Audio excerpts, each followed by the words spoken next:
So it's finally here, Mighty Morphin Power Rangers and Teenage Mutant Ninja Turtles 2, Issue 4. This issue saw the debut of the Dimension X Rangers as the Turtles have their brand new Ranger form. And although the reveal was really cool in this issue, it was unfortunately spoiled months in advance due to solicitations for the finale issue.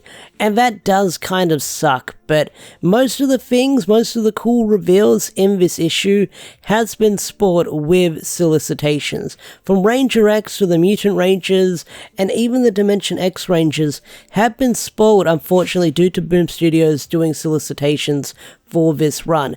And I get it, you gotta promote all the cool shit so people can read this issue, but it sucks that all the cool stuff was revealed with solicitations. At least, like I say this with like all Turtle reviews, at least with the first run of like the first series, they made like spoiler-free covers in advance. This one, they're just throwing it out the window to spoil it, but it is what it is. I mean, I'm not gonna complain too much. I mean, the series is really freaking awesome, and once again, Ryan Parrott is doing an amazing job along with Dan Mora as the artist.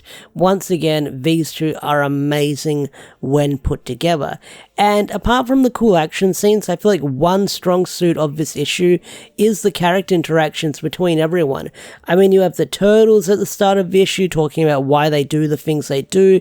You have Splinter guiding the Rangers as they try to control their mutant powers, which was a really cool scene, I will say that. Like, you have characters like Zack and that who are unable to control the trunk on their mammoth form, and Splinter tells them saying, hey, you're animals now, you've got to think like animals, not think like humans or rangers, and that way you can control yourself better. And it does work, so I do like having Splinter in this run, it sort of be the mentor to the rangers as they're trying to control their new forms. I thought that was really freaking cool. Now, speaking of the Mutant Rangers, one of the highlights for me was during one of the fights where you get to see Tommy versus Leatherhead, and Tommy just socks him in the jaw, and he's spitting out blood, and that was really cool to see. Like, that took me by surprise with how vicious he was playing, but he is a giant dragon, so no hold bars. But like I said, that fight with their mutants is really freaking cool, and again, their designs as the Mutant Rangers look really freaking cool as well, and I'm hoping we get figures of these characters later down the line.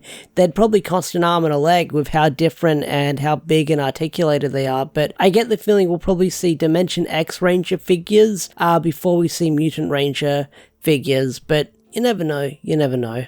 Now, I know we're on the second last issue of this run, but it sucks that it took this long for these characters to interact with each other in the comic, and that is Bebop and Rocksteady interacting with Bulk and Skull. So they get captured by the two, and Bulk and Skull sort of lie their way into saying, hey, we kind of know the Rangers, but we're just like you, we're kind of bad guys, we water ballooned the school last week.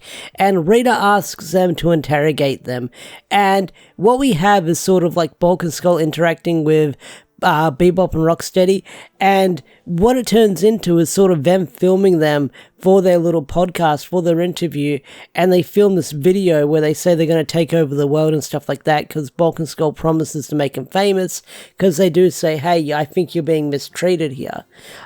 Also in this issue, we see Krang's master plan come into motion, which is really freaking crazy, and that is, I know it's like the final page, but I got to talk about it, because it's the cool reveal that wasn't spoiled, and that is Krang fusing with the Dino Megazord and sort of being the like chest piece of the Dino Megazord. How this happened, I have no freaking idea, but I'll roll with it. I mean, it's crazy, but it's crazy cool, because I thought the Dino Megazords live like underground, like in their little places of where they come out when they summon the Zords.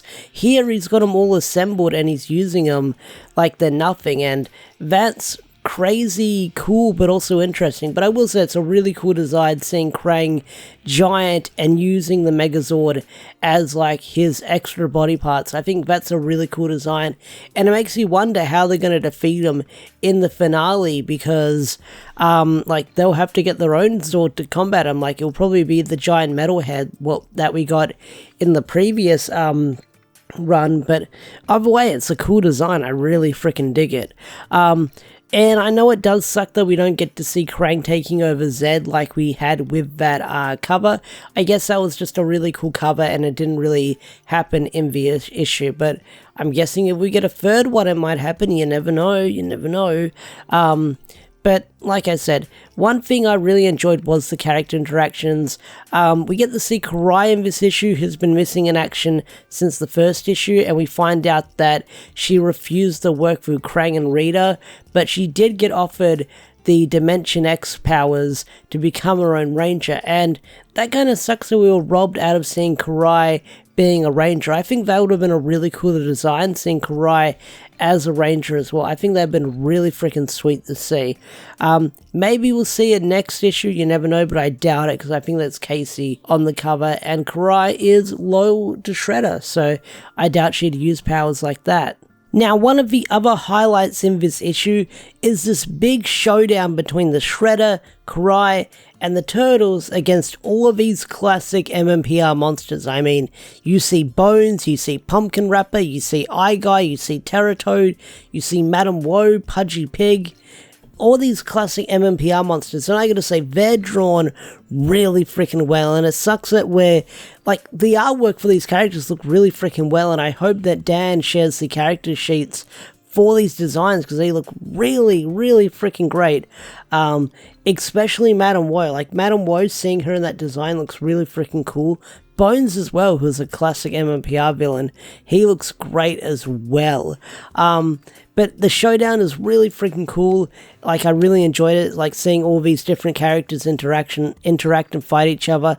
That was really freaking amazing. Now, also in this issue, the jig is up for Casey Jones, as Rita knew the whole time that he was faking it, and he purposely led the Turtles here so they can save the day, but Rita is big brain and planned this well in advance, and she turns on Casey, and it's implied that she's going to do something to him, either make him more vicious or more evil, but she does say, let's sort of show them how you truly are, or something like that. So it's implied that he's going to get badly hurt, or she's going to sort of transform him into something. You never know, but I am curious to see what's going to happen to Casey in this issue, because Casey did go through the whole journey where he did feel sort of out of place with the Rangers showing up, because there was no use for him. And I get where he's coming from, because he didn't really have his own powers, and he wanted to help out in his best way he could. So that's why he sort of did the undercover thing.